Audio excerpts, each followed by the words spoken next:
So before we get back to riding, I've got a couple vlog episodes which I think are pretty damn interesting. I hope you guys will think they're interesting. My Patreon people are probably the most interested in this kind of stuff. But, it's the travel stuff. It's packing up the bag. It's getting to China. It's all that stuff. And I think it's pretty cool. And I think that's what a lot of this Tibet trip will be about, the culture and the adventure and all that stuff. And yeah, very, very much enjoyed it. Super cool. Hope you guys do too. Thanks for making it possible. You paid for my business class, and I appreciate it so, so very much. Let's go. In about 11 hours, I'm getting on a plane to Tibet, and I haven't started packing yet. Luckily, I've got this handy-dandy packing list, and I'll follow it as much as I can. I'm a pro. I've done this 1,000 times now. I don't need a packing list to tell me what I need.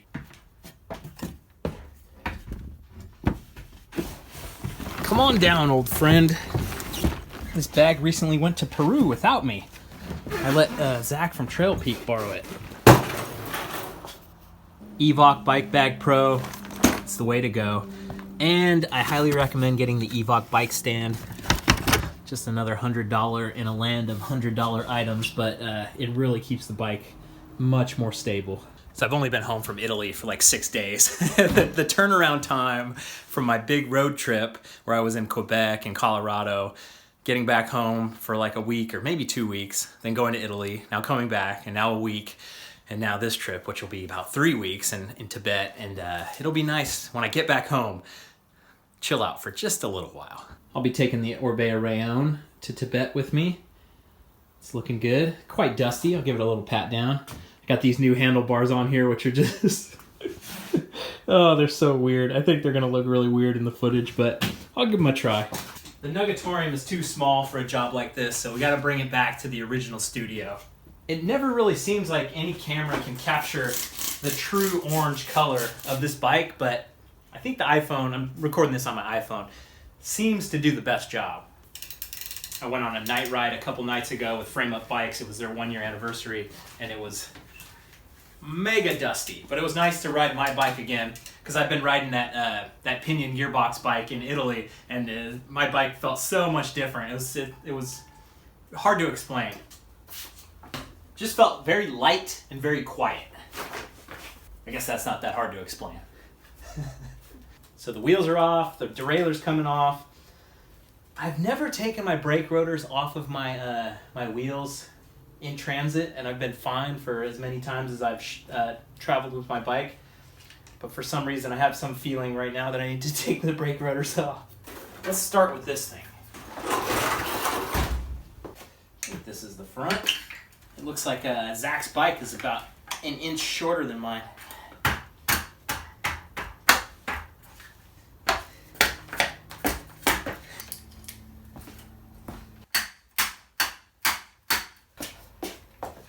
Boosted. Perfect.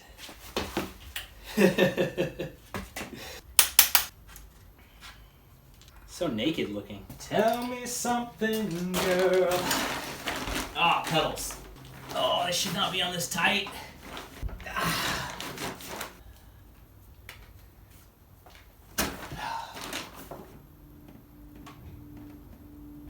What the hell? Lefty loosey. Oh my god. I'm never letting anyone put pedals on my bike ever again. 620 Newton meters. Handlebars are always awkward in here. I'm always kind of scared. I went to see A Star Is Born last night. It was $14.50 per ticket. Luckily, I was seeing it by myself, so it was only one ticket. Tell me something, girl. I liked it. It was good. Okay, we're solid, feeling good. This thing I think will be okay, but there are a couple spots that are rubbing, so I'm just gonna throw in a little yellow shop towel here. And I usually wrap my derailleur up with one as well. So the next problem to solve is getting the wheels in. So earlier in the year when I flew to North Carolina to visit Seth and Alex, I really remember the wheels not going in very well. My 27.5 wheels on the Bronson never had any problems. I never even had to deflate them to get them in. I ended up deflating them so much last time that sealant was leaking out and the bead was off the tire.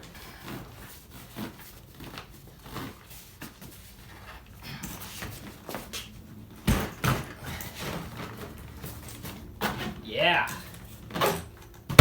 not a problem. I love these black wheels and the black tires. When they're clean, that black on black just looks so good. I'm in the deep end. Yeah, I love Lady Gaga. Man, a zipper pull is doing the Lord's work right now. I'm surprised it hasn't snapped in my face.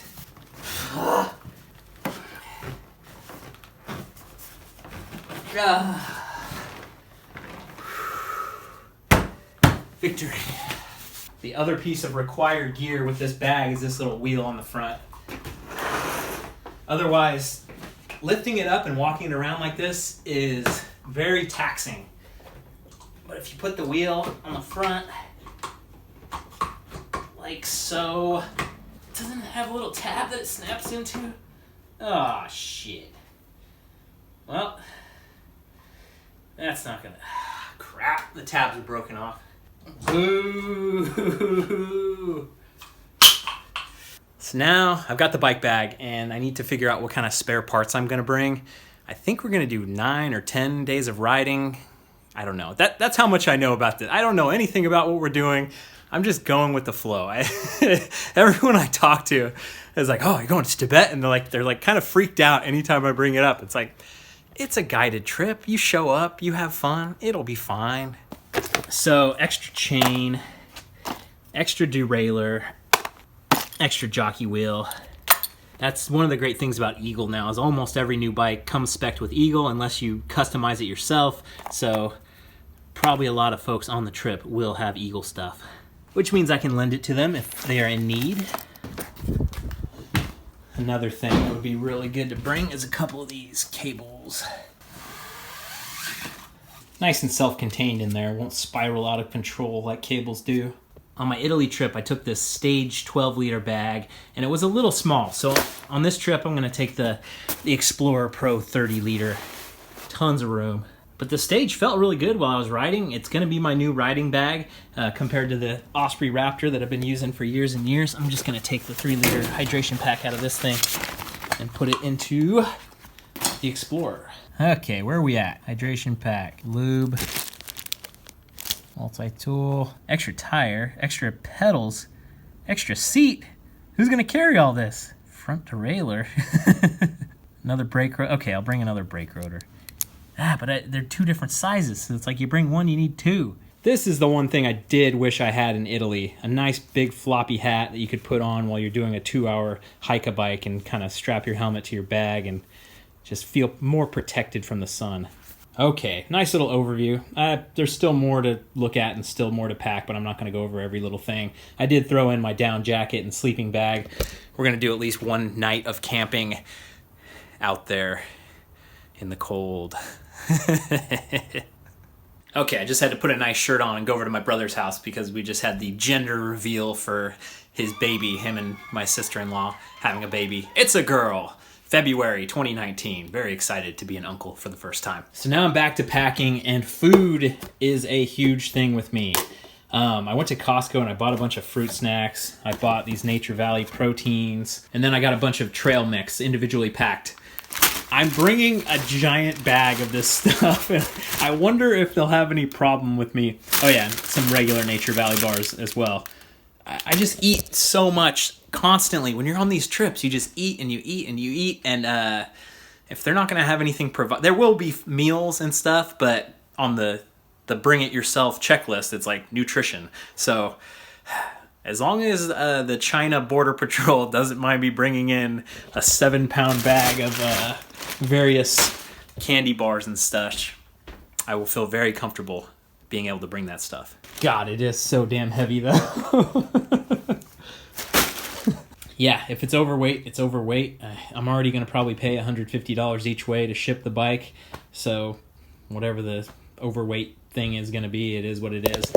I've had them freak out kind of sort of when I drop it off and be like, but then it's always $150 each way. So I don't know. Whatever, it is what it is. I need my fruit snacks. I used to always pack my helmet in the bag too. I don't think that's a great idea. So now I just kind of keep it with me at all times on the plane. I'll have it with my little personal item hanging off of my laptop bag. All right, now it's more boring clothing stuff. Bring a bunch of jerseys, bring some gloves, socks, yada, yada, yada. Okay, we're fast forwarding now. My brother's here to pick me up. He is gonna drop me off at the old train station, BART, Bay Area, and I'll head into SFO.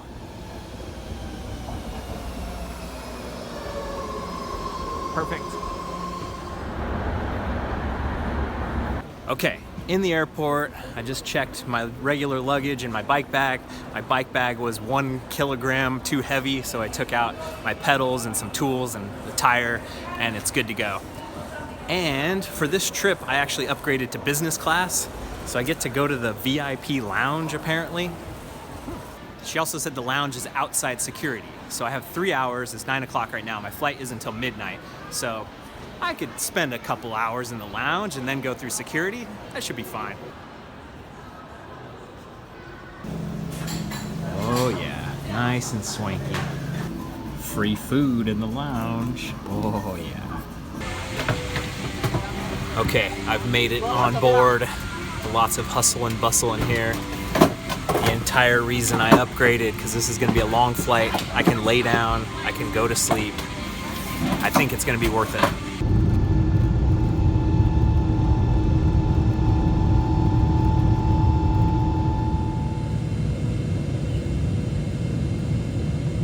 So that was 15 hours on the plane, and now I'm finally in China for the first time ever, first time in Asia, and we'll see if they actually let me in. Okay, I got through the visa process, but now I'm in the customs process, so I have to wait 20 minutes or so for my bags to come through. Nothing like the real thing. I left the battery inside my GoPro, and they gave me the 3rd degree. They don't like batteries here, so hopefully I won't miss my flight. I didn't see if my bike got through, but I hate running. I just saw a sign that said 550 meters. Okay, totally.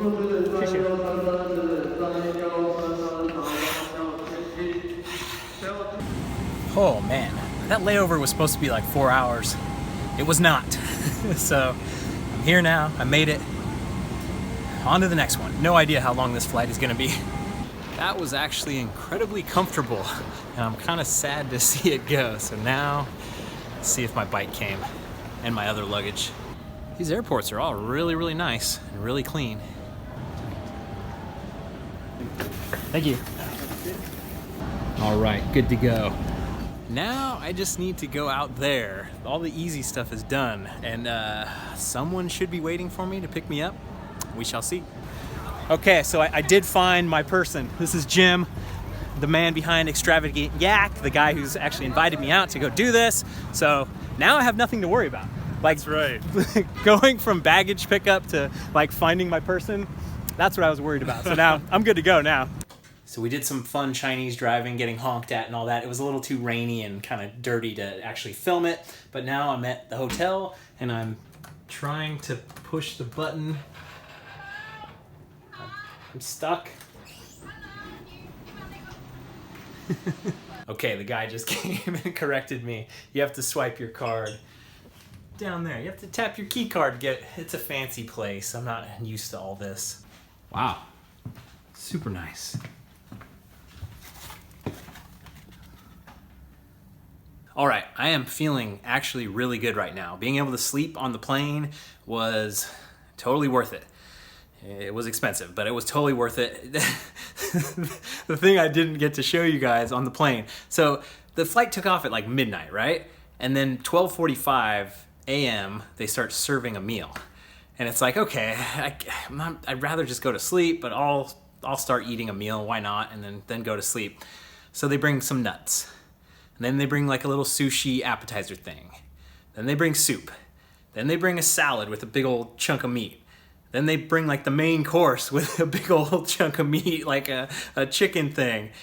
And then After that, there was fruit, and then then I just said, no, I'm good. And then there was ice cream. I saw other people getting it. It was a 7-course meal. On the plane, it was 2 a.m.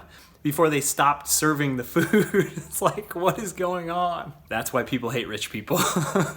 So don't be mistaken, this is the same day. I sweat through those clothes that I was wearing after I did that run through the airport, so I changed clothes on the airplane and feel so much better. I feel really good. I should probably take a shower and then maybe go explore a little bit and see what I can find. Okay, there's a mall attached to the hotel, and get the Louis Vuitton, totally my style. Now that I'm flying business class, I've got a taste of it. I don't think this place is gonna have a McDonald's. Okay, found an ATM. I got like 500 yuan, which is about 70 bucks. And I don't know how long that's gonna last me. I'm not gonna do it. I'm not gonna do it. This is Tianfu Square, and it's pretty amazing.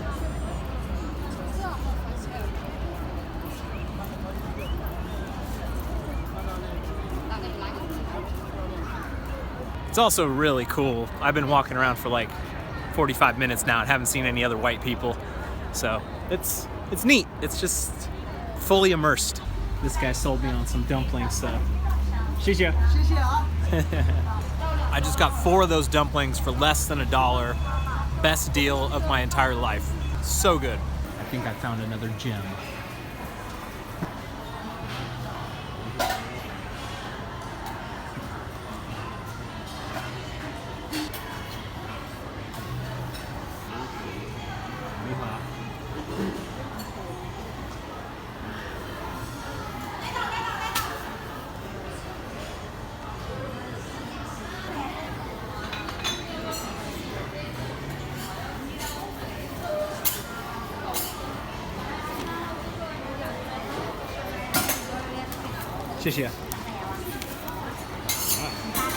This is the stewed beef, and it was the most expensive one they had. It was 22 yuan, which is like $3.15. This thing is piping hot. I'm gonna take it back to my hotel. It's right across the street. Also, best thing so far, they don't have any stupid coins. It's all bills. Much appreciated. All right, the food so far, fantastic. And you know what was also cool? Everyone that I ordered from, they were trying to engage me and kind of trying to talk and make conversation. I just gave them a little thumbs up, and that was that. The next time you see me, we'll be riding. The wheels will be on the ground in Tibet, and I'm looking forward to it so much. Thanks for watching, you guys. I'll see you on the trail.